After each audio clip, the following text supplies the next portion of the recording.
Good morning. This is Talking Devils, the leading independent Manchester United podcast. I'm your host, Wayne Barton, joined by Manchester United legend Paul Parker and United fan Dave Murphy to talk over a very eventful week at Manchester United. When isn't it at the moment?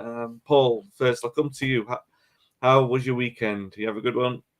My weekend was, um, a game of football on Saturday, watching a game of football, which I wish I wasn't watching, but I'm glad that I had no choice but to stay to the end because it was all only about the end. And then I was at West Ham v Newcastle yesterday, which turned out quite good in the end, really.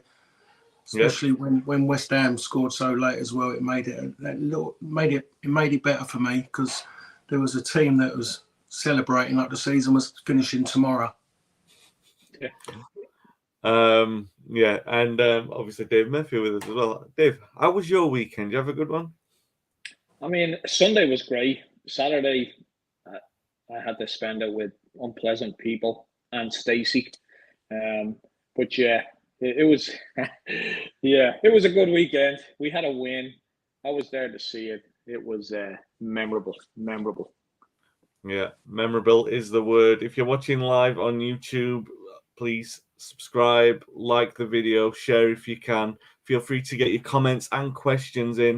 If you're watching the replay as well, do comment, we do reply. If you're listening back on the audio podcast, if you can subscribe, you can leave a positive review on the platform you're listening on. More positive than the review I got on another podcast I guest on, which said that I send people to sleep, which is only half true for this podcast. I've not really done it that much. Yeah, there's no the rumors of Dave and Paul sleep talking through this podcast are wildly exaggerated. Even if I do go on my 12-minute rants, they still stay awake, and that's the best review you can leave for this podcast. Nobody sleeps as much as they might want to. A quite sad note to start on, Paul. Kathy Ferguson, Lady Kathy, wife of Sir Alex, passed away last week, and it did feel like a monumentous day in United history, really. And it's rare that you can say that with obviously like women being involved with the men's team at Manchester United. But obviously, Lady Jean Busby, when she died, it was a sad day at United. This is the first time in a generation that we've sort of witnessed anything like this, and there are a lot of tributes that have come out. It's a sad day. You could tell that Sir Alex must have really valued that companionship and that support because he was so dedicated to his job. It tells you what a strong woman she must have been to be able to hold that family together. Without a doubt. I mean, we only really saw her when there was occasions. You know, we didn't. You know, she didn't see obviously around the training ground. She wasn't like that at all. Even at games, never didn't really see her. I mean, maybe because I was after the game, I was at one, around the dressing room area, and she was maybe, if anything, up by the boardroom. But the boss, whenever he always mentioned her. She come out about something, and it was always something about he was scared of her.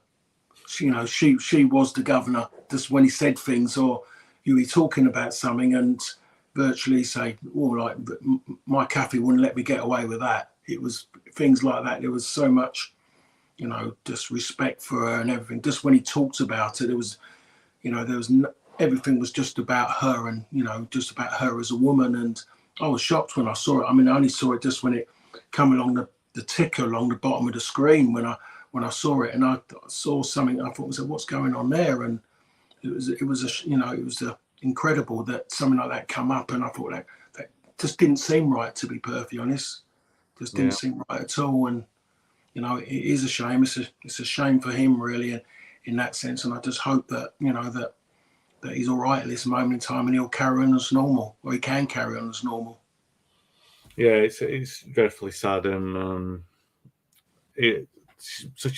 she's a big part of United history. She was influential in his decision to turn around the retirement in 2001. She told him to get out from under his feet and get back to work, and he did, and delivered us a few more league titles, and 5 more league titles after that. 2003, 7, 8, 9, 11, 6. Yeah, 6 league titles, a European Cup.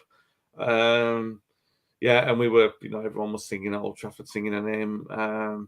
But sorry, Wayne. But I mean, that's how silly it is, really. I mean, just coming at when that come up about that, it just absolutely madness, really. That at one point he's thinking about stopping, and then he gets booted out because I'm sure any woman doesn't want. He didn't want him. He hadn't been in and around her for years, and all of a sudden he bobs up. I'm going to be here for you.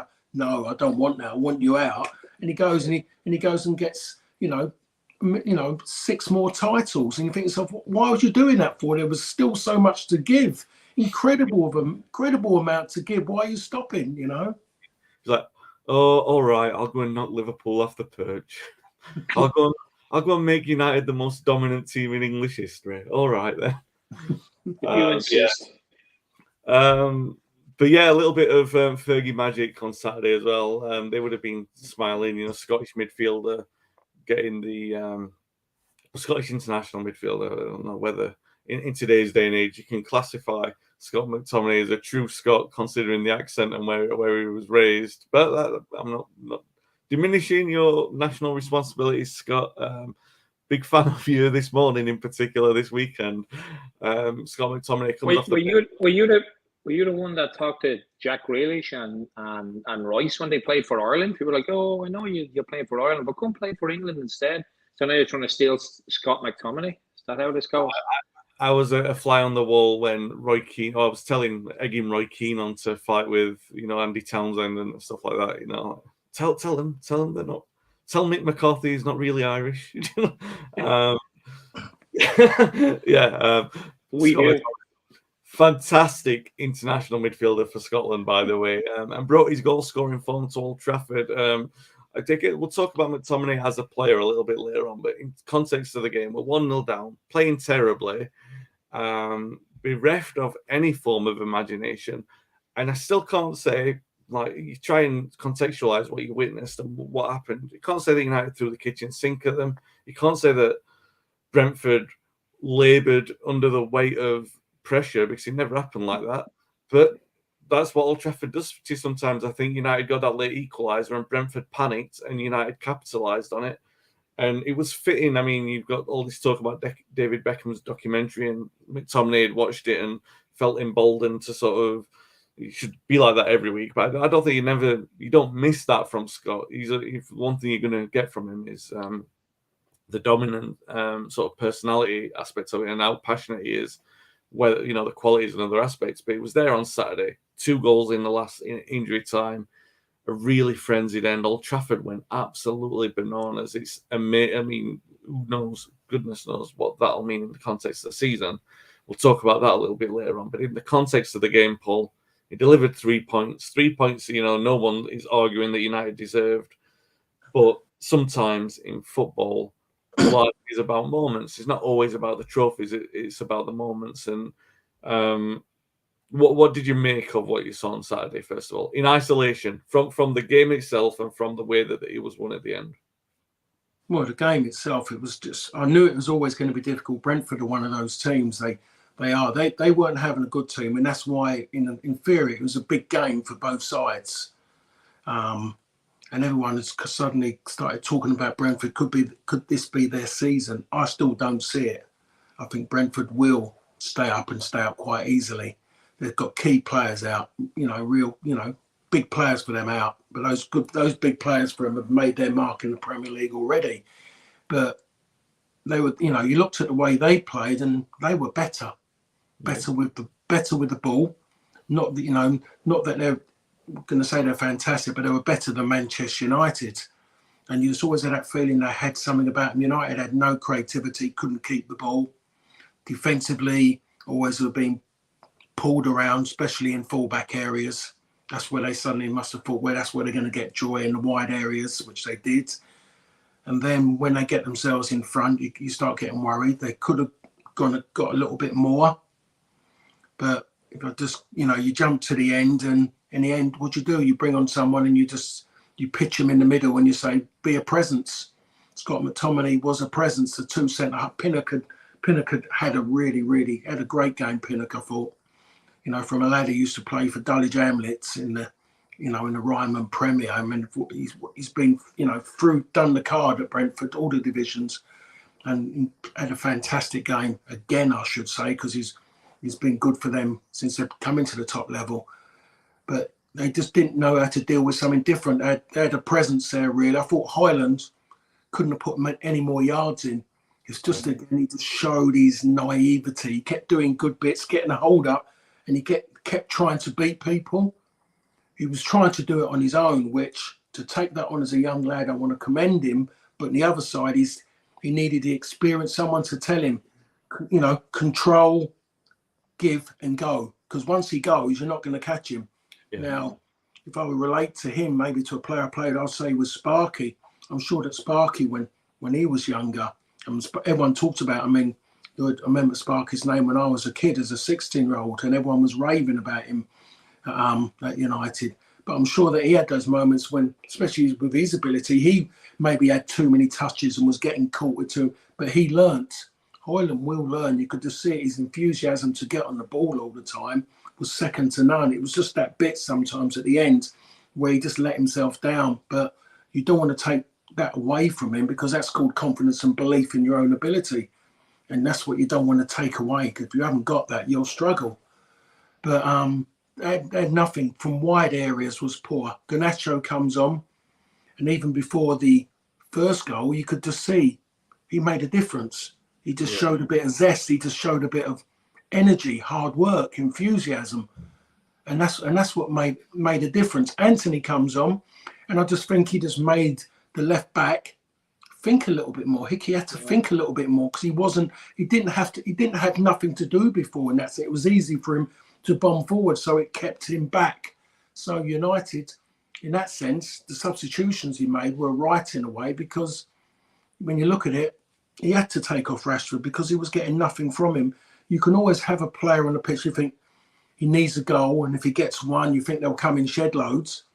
But when he's not scoring that goal, you got to say, well, what is he giving me? And it was a big decision, because everyone's been ridiculing him for not ever taking him off. And it was a big decision to go and do that, knowing that a goal was needed. Yeah.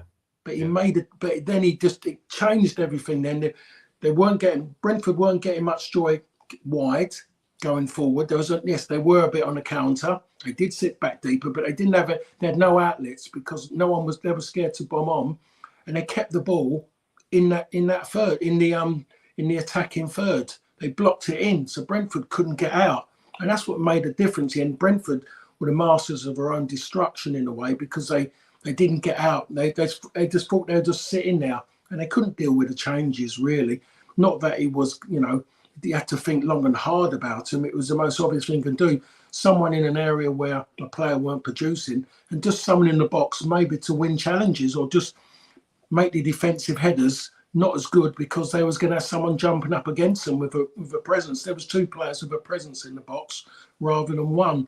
And I think that's my opinion, assessment of the game. To say that about Manchester United says where they are at this moment in time, which isn't good, really, if I'm talking about it like that.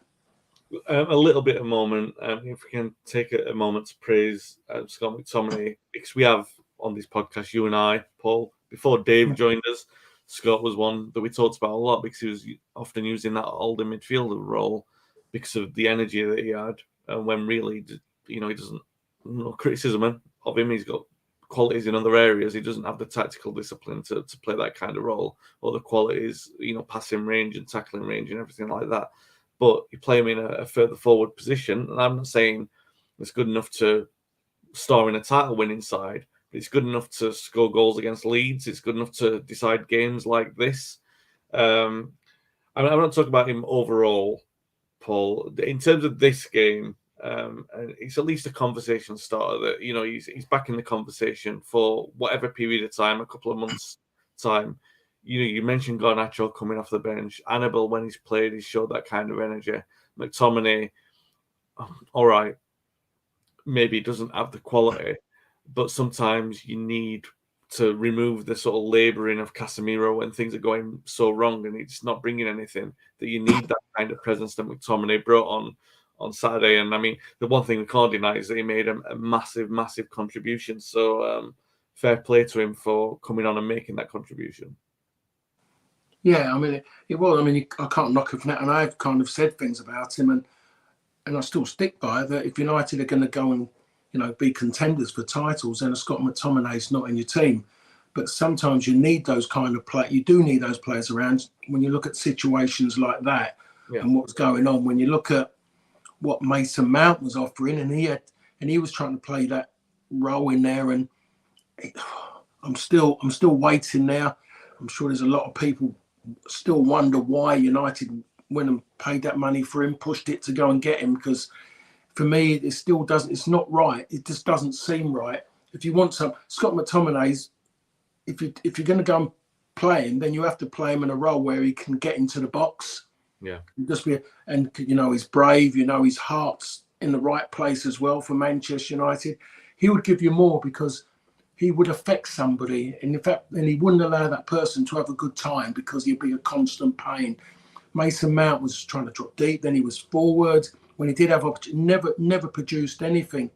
Amrabat come into the game once Casemiro went off, so straight away that straight away gives the manager a problem. What he's going to do there?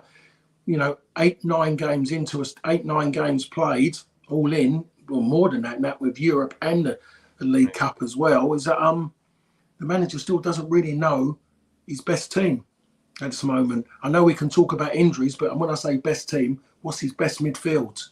yeah. And that's going to be a bit of a quandary to him because he's got numbers there now, really. Yeah.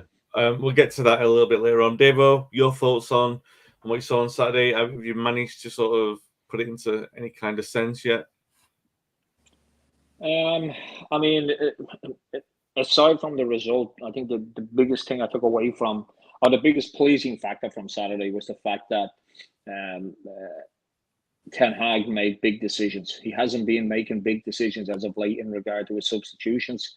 Taking Casemiro off at halftime was the right decision. Taking Rashford off at 60 minutes was the right decision. And that was the pleasing one of the main pleasing aspects for me on Saturday was now we starting to make those big decisions. Now we starting to see that I got to make these decisions to actually move this team on. And they were the right decisions. I agree with Paul. I thought Amrabat came into it a lot more when Casemiro went off. But yeah, it does leave that conundrum now of what do we do? Amrabat playing in midfield, starting in midfield for the first time since he came to United. I think we do have problems still in midfield because, defensively we're still pretty poor because we don't have any defenders. Well, any of our really regular first team defenders, everyone's out. But I mean, the decisions that, like I said, that Eric Ten Hag making taking those two players off was massive. It shows that it sets down a marker now, and I want to see more of that. It doesn't matter who you are. It's very rare you get a player that can play badly in a game, but you leave them on because you just know that one moment. Ronaldo, prime example. We had so many times in that season when he came back, what he was doing, absolutely nothing. And then in the 80th odd minute, a chance drops, and he's the only player on the pitch you want that chance to drop to because he's going to score it, But those players are few and far between. Rashford, he's just not offering anything right now. He really isn't, and it's sad to say that, but he's not. I think we just really upped our game when Garnacho and Anthony came on. I mean, there was, obviously, we were talking through the match, Wayne, and there was times where we were saying it was like we were 2 or 3-0 up. There was just no urgency. It was just tapping it back and forward to each other, and it's like, do these guys know we're losing here? But obviously, when McTominay come on, the one thing you'll get from McTominay, I agree. I don't think he doesn't start in a title-winning team. But the one thing that he does give is the whole DNA of Manchester United. He's been there since he was a kid. He's a player that you could never ever accuse of not giving 100% because that's what he does every single time. And you do need players like him around the dressing rooms, players that will just enforce that mentality to people that you just got to keep going, you got to keep going, you got to keep going. It gives Ten Hag a headache. What does he do in the next game against Sheffield United? I mean, a player that scores 2 goals, do you bench him? Do what do you do? But all in all, United would absolutely pants for 90 minutes. They really were. Now Brentford were no better. They just, they just had the fortunate situation where we had Onana in goal, which I don't want to make this a weekly bash, but we have serious problems with our goalkeeper, and I don't think they're problems we can fix because his technique, you can't really retrain a player like that. I just don't believe he's the right fit for Manchester United. But the other pleasing aspect obviously is winning, and I gotta say I've been to a lot of United games, and that second goal against it's not even about the opposition. It really isn't. It's the fact, if you can't, and I've seen people on social media moaning about it. Well, if we're celebrating like this against Brentford, I'm not sure they get football. I really don't. It doesn't really matter who you're playing against. You're 1-0 down into the 90th minute, and you score 2 goals. I mean, I was fortunate enough to be at the new camp in '99 to hear that roar. That at Brentford, I'll be honest with you, was just on a par with that. It was just mind blowing. The place went absolutely mental. And yeah, that will live with me for a very, very long time. But that's what football is, isn't it? Gives you massive lows and even massive, even much more highs. So yeah, it was. We ain't pulling up any trees, but after the month that we've had and the results that we've had and some of the stuff that's gone against us, Saturday was a very enjoyable win. But we still, not without saying, we still do have problems. We really do. But this could be, a situation like this could be a kickstart to a season. The players and Ten Hag said it in the press conference after. He said the supporters never give up. We're just hoping that transfers onto the pitch and those players understand that the fans will never give up, and it's about time that they took that mantle as well. Bit of a Scott McTominay. The funny thing is that the winner, the assist and the winner were scored by the 2 players we were nearly going to sell to West Ham. So all in all, a very, very enjoyable Saturday. So yeah. Johnny says, "Morning, Jen. Play was twice in 99 against Liverpool, and obviously in the new camp as well." Paul, you played in a couple of games where United scored like goals on the end time. Like Steve Bruce against Sheffield Wednesday, where you're almost, God, I don't even know how to describe it other than you were carrying the weight of 26 years in that game, and then you're a goal down, and like everything feels like it's not going for you, and then Bruce scores those 2 goals, and then obviously Hughes a year later against Oldham, where he scores that goal against Oldham. What's it like to be a player in that kind of environment where you've played hard, you've competed to try, you conceded an early goal, or you conceded a goal against the run of play, and you're thinking, God, you really need something here, and then something like that happens. What's it like to be a player in that environment? Well, the Sheffield Wednesday one, that one's a bit different because the boss made a big decision in that game, which actually I believe, and only I can say this because then I won't get the ump, is that it made the big difference of why maybe Manchester United won the league against him. And it was all about that Sheffield Wednesday game, is that he took me off. So I was. I had that in my notes, but I wasn't going to say that was the catalyst. They are, because that there's a chance of me getting angry about it. But when I say it seems fine. No, but I mean, he looked to change up. He was looking for that little bit more. My goal scoring record went against me, so you get the hook, and it all changed from there. But just sitting there and just when that happened, and when you're suddenly thinking, because at that time it was. A draw just wasn't good enough. Mentally, it wasn't good enough for drawing that game. It was a game that if we won it, even though we're talking, we're talking a 2 points difference, between the win and the draw, it made a massive difference in confidence, in how it affected the teams who were then chasing it as well, for us to get that win in the end. And we went on from there. The other one, the Oldham one, was just the fact of you're chasing a double, you're looking at doing that, you're playing Oldham, and the fact of You know, we're on the verge, of, winning a league, and then we're trying to do something, and everything could have collapsed if we'd got beaten at Wembley by Oldham. Could you imagine the media? If that had happened, it would have just been so negative. Yet we was on the verge of winning the league title, and then for Sparky to go and to go and do what he done was absolutely amazing. Absolutely amazing. Again, it was another big decision, I think, as well in that game. I think I was hooked in that game as well. Tell me, Wayne. Nicky Buck came on for you, and he was involved in the win. Wayne, I asked you a question. You didn't have to embellish it. I didn't need that bit, okay? So there you are. When in doubt, hook Paul Parker. I think that's the technicality. I wouldn't agree with Paul's assessment there, but unfortunately, when I was going to mention Blackburn and Schmeichel coming up for the corner and Paul this, but we didn't win that game, and Paul wasn't brought off, so why bring it up? Maybe that's why we didn't win, no?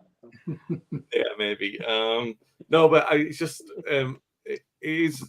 As we were walking away from the game on Saturday, it was kind of like that feeling of like only United can put scripts like that together, really, and the way that it was just a quickie, Wayne, just in that bit, because Dave mentioned it about people talking about the celebrations, and it was only Brentford. I do get that, because there's sometimes if you see people, you go, why are they going that far for? But if it had been beating Liverpool or something like that, you think to yourself, oh, a minute, look where that game is. You look at the time, 8 games in, it's not going to make any mark on what's going to happen at the end of the season. But that's a big win, but it's a different kind of celebration. But to come from from where they were, given that performance, it was just that let out of being absolutely garbage and nicking the game, which they had no right to nick. And it was that moment. And then when you get in the dressing room, and I can only speak on behalf of one manager, saying there's 2 managers I could talk about who in that same way. One was Jim Smith, and the other one, of course, Sir Alex. Is that after you've done all that bit, you would have gone in that dressing room, you'd have sat down, and everything has gone then, because you suddenly realise the position you was in and how fortunate you are. It's not a case of just going out straight away and have a great night out because what you've done. You don't go out and celebrate anything what happened on Saturday. You just don't go and do that. You just feel fortunate that you was able to get back in the game, thinking what would have happened if that game had maybe gone to what it should have done and Brentford win, knowing that situation you would have been in. And that's the difference between the two. So there's a lot of people out there who don't really understand that and what it means, especially when you're a club, when you're Manchester United, when you're on the verge of what would people put as an embarrassment, being beaten at home by Brentford. Given Manchester United since Sir Alex has retired, there's been some unbelievable teams who have come there and won. Yeah. So, let me elaborate on that point, Paul. I was going to ask you a question on this, but before I do, Patrick has put a comment in there. He says, "Morning, gents. Good to get the 3 points. Got to enjoy the moment. Can we see what Ten Hag is trying to do in his plan? I think I can, but when results are poor, all hell breaks loose." Well, I'll get to that now, because obviously there's the injuries as well. Paul, I'll ask you first on this. One thing I was rabbiting on about, it's not often, but sometimes I do tend to moan a bit and go on a bit.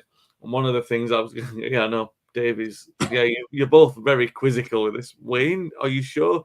Yeah, what's happening? Don't be so harsh on yourself. So a couple of pods I was on last week. I was on Friday night. I talked about the feeling, I've talked to you both about this as well. I feel like there's something bigger brewing, just like a sort of feeling that you get that things have been bad, but not as bad as they might be. That there's something around the corner. And also a feeling that I'd had was it felt a little bit like around the time we played Newcastle in 2018, one of the last days under Mourinho, where it was obvious that things were going in the wrong direction. And that game was the last game before the October international break. And we were 2-0 down, and we came back in the minute. And Mourinho, this execution, if we had lost 2-0 after that run of results, we battered against Spurs, we'd lost against West Ham, that he was going to get sacked, and there was like talk in the press. Ever had been pictured with Woodward, and there was talk of Zidane coming in to take over, and obviously then it's lasted another couple of months and didn't quite work like that. But it was obvious, even though we'd won the game and we'd come back in thrilling fashion and won in the last minute, it wasn't going to last very long. And now, like Paul said, you have that moment of exhilaration. A little bit longer it lasts for us as fans, because it's like, you know, the last, you know, like your entire journey home, Dave, you know what I mean? You're buzzing with it like me. So like now bringing us into Monday morning, where I can talk to Paul about the fact that he was brought off twice when we've done it in the past. Well, those last minute goals and what it means to the euphoria of being a United fan, just a football fan, and scoring those goals at the last minute. And then thinking, oh, this is going to be the catalyst. This is going to be a turning around moment. And as fans, we can carry that belief into the next, you know, we can carry that belief into the next game. And maybe it won't work out. You know, chances are, looking at United's recent past, it won't do it. We'll lose against Sheffield United or something like that. We'll talk about that a little bit later. But for the players, it obviously starts from the moment that the whistle blows, really. They've got to, like, yeah, right, you're allowed a few minutes of euphoria, but you've got to realise, A, we got out of jail. B, serious things need to change again. We can't, you know, a penny needs to drop at some point. And now that's what brings me on to this point. You know, United do need to make sure that this is a platform to build from. The 2-week spell, no, people might say, oh, you've lost the momentum of that euphoria, but I think United needed a break. They really needed to bring some players back, and they might get a couple back to get some balance in the side more than anything. Now, I don't know if Ten Hag's under the same kind of pressure internally as what Ole Mourinho was at the time. It doesn't, for me, feel like it's that bad that they would consider sacking him for a number of different reasons. But there is that moment, and maybe the penny has dropped with him, if not with the players, that he is going to have to get harsh in order to set standards and get results. Like we mentioned Casemiro coming off, and I'm Casemiro's biggest fan. I absolutely love him. He's probably my favourite player at United, but he's been playing dreadfully, and he needed to get hooked at half time if United were going to get anything from that game, and he was. And Rashford, I love Rashford. I'm proud that he plays for United. I'm proud that a person like that plays for United. But he needed to come off, not only for himself, but for Garnacho as well. He needs to be shown that he has that faith in him. And maybe even now you're looking at Onana, but I still feel like it's, unless you've made a definite call that that's not going to happen long term, I think it's a tricky one to bring him out now. So the question, in a roundabout, long-winded way, Paul, is: do you think that is a win that can start the turn, or do you think, like, you know, you got this run before Christmas, you've got, you know, City at home coming up soon, Newcastle and Liverpool away before Christmas, increasingly likely that even if we get a couple of wins in the Champions League, we're only battling out for that Europa space now. You know, that if we only get in the Europa League and we lose a couple of these games, that the pressure is likely to increase on Ten Hag. Do you see enough around this squad, around this manager, around this team, that what happened on Saturday could be a reality check for them moving forward, or do you think that maybe the injury crisis is still going to prove too much of an obstacle for them to overcome? Yeah, the injury is a problem, because those players that are out, and it mainly is the back line.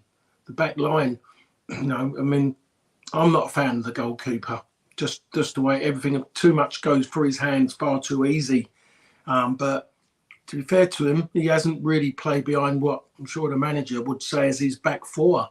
No, it's been no continuity in front of him, so he's battling that. I mean, I don't know why they keep continuing with trying to play out the back on a regular basis when you're with the players that they're trying to use all the time. It doesn't make any sense to me why they're trying that. Yeah. The midfield hasn't been right. Does that game make any, you know, what they've done, you know, the late goals, should that give anyone any hope? You would hope that people might try and believe that, but I think a lot of them are being honest, and they're looking at it going, no. And like you just mentioned, the game's coming up and they're going, no again. Because City will be better because they'll have Rodri back. He'll be back playing for them, and they've missed him. Yeah. They've missed him the games he's missed. you can just see that presence he just occupies in the middle of the park, defensively and attacking wise. Liverpool, the media are straight away onto them. They're being adored at the moment again. So and they've picked up. It's just at the moment the form, it just isn't good enough to go and beat those sides. Sheffield United away will be a big game. Sheffield United are having a horrendous time. And what Sheffield United need, they've got another big team at home. The last big team they had at home, well, called that way, is Newcastle. And we all know what happened in that game. Is that Manchester United going to go to Bramall Lane and do that? No, not going to go and do it. So, and that's a tough game, because if they're going to, if you're sitting there, if you're a Sheffield United fan, you're going to think, cool, wouldn't it be great if we could just get that elusive win? If it was what we're looking for, could it be great if it's United? And as you know, Wayne, that's a big game for Sheffield United, isn't it? Yeah. They look that, it's a big game at Bramall Lane. It's, very hostile. So I'll still be just as worried the position you're in at the moment in time. And talking about Europe, Europe's got to be forgotten about. Enjoy it this season and try and go as far as you can. Try desperately to go as far as you can in playing in Europe. But if United were not to get in Europe next season, it might just do them a favour. Yeah. It might just do the manager a favour. And if it was to get worse, should they get rid of the manager? What, deja vu? It doesn't make any sense at all to change a manager. He's, as I keep saying, he's the first manager they've had since Sir Alex retired. You got a general idea about him. Everyone wants to savage him because he's a disciplinarian. The greatest manager the club had was a disciplinarian. There wasn't rules written up. You just knew about, the words of respecting the people around you and respecting the football club. So he's got everything right about that. The only thing he can't get right is what's happening on the pitch. And sooner or later, people have to blame the players. People can't keep blaming the manager. Oh, well, he picks them. Yeah, but he picks people because he's hoping, and he shouldn't be hoping, but he's having to hope that they're willing to work and run around. Yeah. And he's not getting that from them. People go, well, he brought the players in. Did he bring them in? That's the thing now with football. Who brings the players in? Is it a manager 100% that brings the players in or not? Or is it someone who's working for the owner, the chairman, whatever? 9 times out of 10, it's not this, 9 times out of 10, these managers are not buying players. And you go and speak to a lot of managers, and I think, if you watch games, you can see who the manager has bought, and you can see who the manager definitely hasn't bought by where that player is situated while the game's being played, and how much time he gets on the pitch. So at this moment in time, United, great, they needed that to go in. Didn't need to be going into a break on losing at home to Brentford, but forget about it at the moment. A lot of players, because they will forget about it because they've got international games coming up. They've got that bit in their heads, but coming back into it again, it's going to be even tougher, because there's not going to be enough goodness, not enough players coming back. And if you're looking around as maybe an experienced player, and you're looking around, you go into some of those games, you're going to be worried. And players do that, by the way. You do prejudge, you do look around. You look around who you got next to you when you're playing those games. And sometimes you go, oh my God, we're missing him. And it's a fact. Going into games without a Brian Robson next to you, you got a little bit worried. Or going into a game with a midfield without a Paul Ince and a Roy Keane in that middle, you'd be a bit worried. And it's not being disrespectful to the players who come in. It's a fact. You do get a bit worried, Wayne. It's it's all right, he's coming in, he'll do great for us, he's that. But he's not as good as another. And it's tough. So these players have got to, with their heads in that, the back four, you're worried. I don't care what people are saying now after what happened at the weekend. Same back four goes in against City and Liverpool.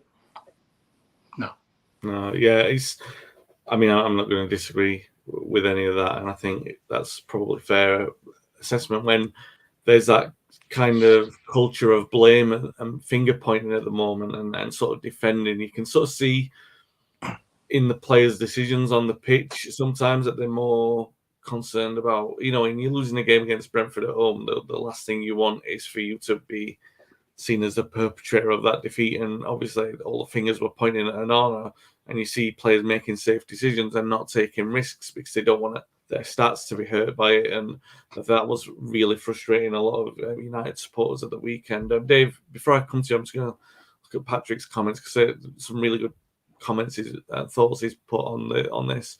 He says Klopp and Arteta have shown that it can take some time to get the balance and team performance that a top manager wants. I feel Ten Hag gets micro-criticised for team selection when the reality is there's been a lot of disruption this season.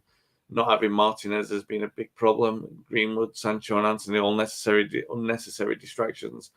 I understand Klopp had a 48-player turnover. That's interesting. I didn't know it was that. I know it was a lot, but I didn't realise it was that much. And before they won the Champions League, I don't think the squad rebuild is fully complete yet. He's essentially had 2 windows so far. The January 23 window was a waste with the 2 loans. 3, forgetting the goalkeeper there that we brought in, Butland for a little.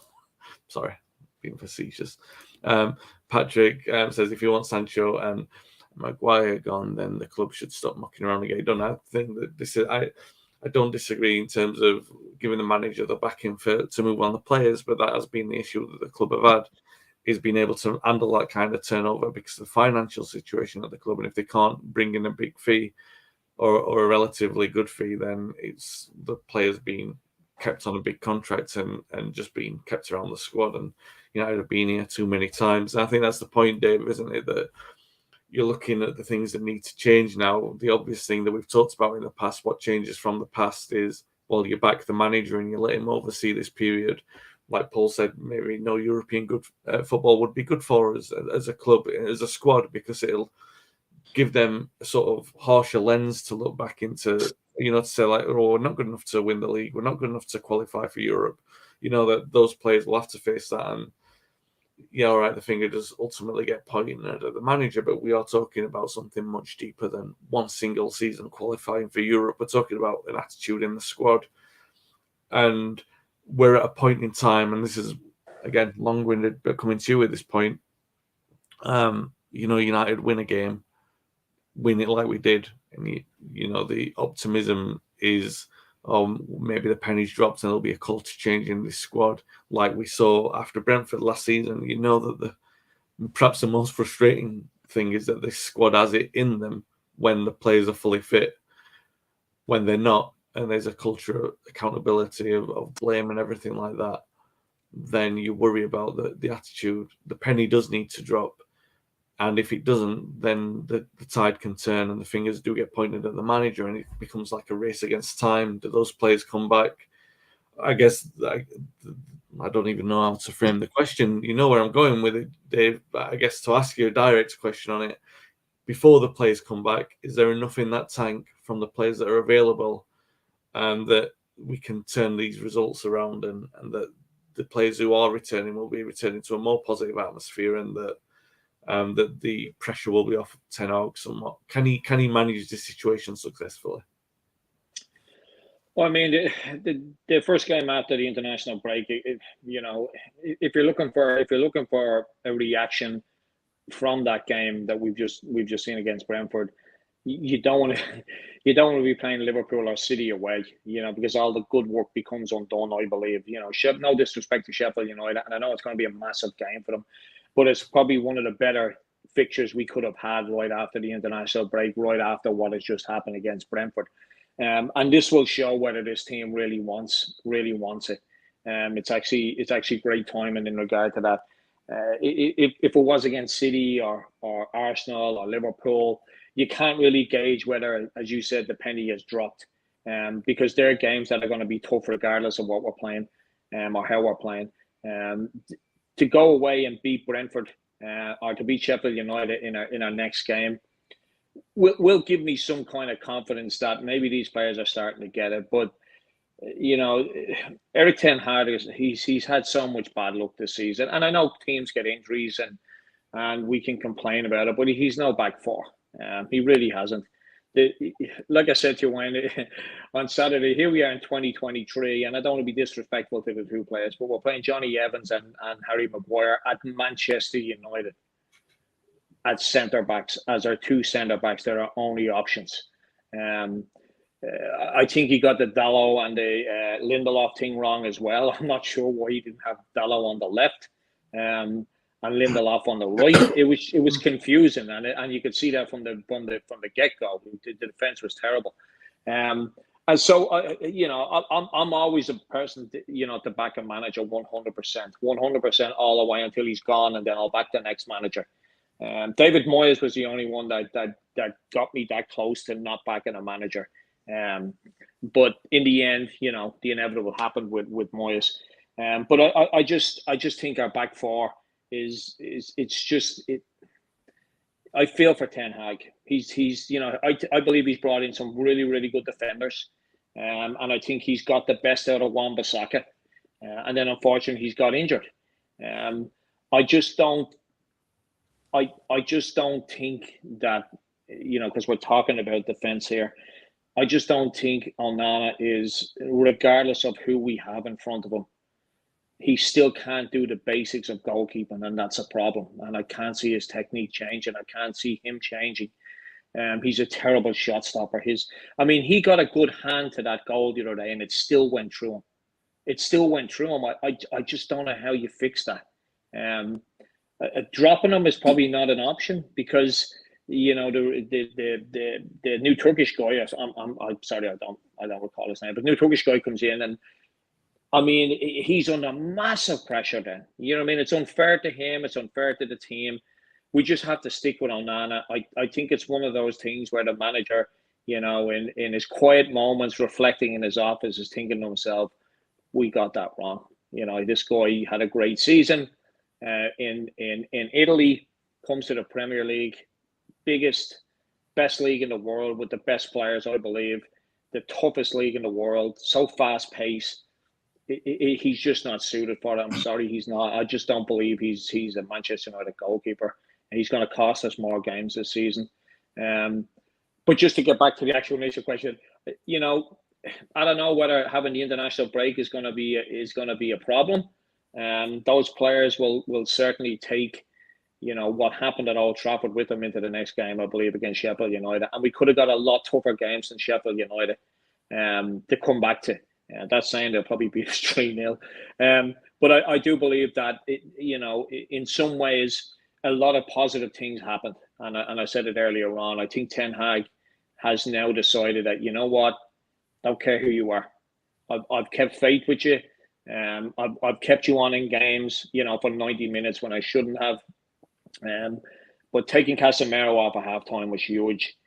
As I said, taking Rashford off. Garnacho needs to start the next game, and so does Anthony. They really do. And, Paul said earlier on, and I agreed with him back then, is that was the only time the Brentford defence actually had to push back. Before that, they were just standing 20 yards from their goal line with zero pressure. But yeah, no, I am hoping that the game itself has shown them. The reception of the winning goal. If the players don't get it, what this means to the supporters, we don't care if it's Brentford, we don't care if it's Carlisle United. We just care about winning, and they've got to take that into that next game. And maybe the break is a good thing, to come back then and be a bit fresher, and maybe have one or two defenders back to give us that bit of balance. But I think it should be. I do believe that it's going to do us more good than harm, even though there is an international break. Yeah. One very last quick one, because we've already sort of briefly talked on Sheffield United. I think we're all on the same page that we're going to get a reaction from them. Even though, I had a quick look at the stats, and I know they're without a win on form. It's played out over 38 games, and they'll probably be the worst Premier League team of all time. And sorry if I've got any Sheffield United mates watching this. That's the stats. That's what they tell us. Patrick, as a comment, I'm just going to come to Paul quickly on this. I don't know if you're going to answer the question, but it's been asked.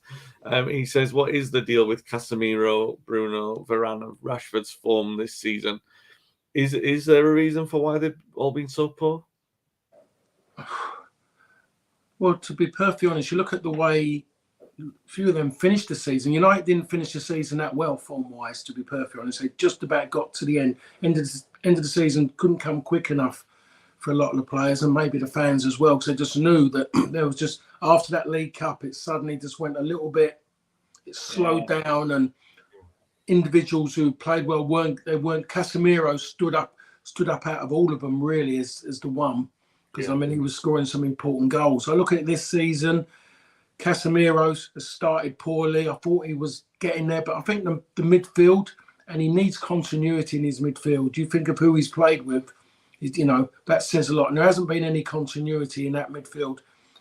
Eriksen never got a mention, but he hasn't done enough to play regularly, to be honest. He hasn't shown enough. Even when he comes on, he hasn't shown enough. Bruno, he must have had maybe more touches of the ball than anyone else in that midfield. He was flashing about. The only thing I'd give him is that he doesn't go missing.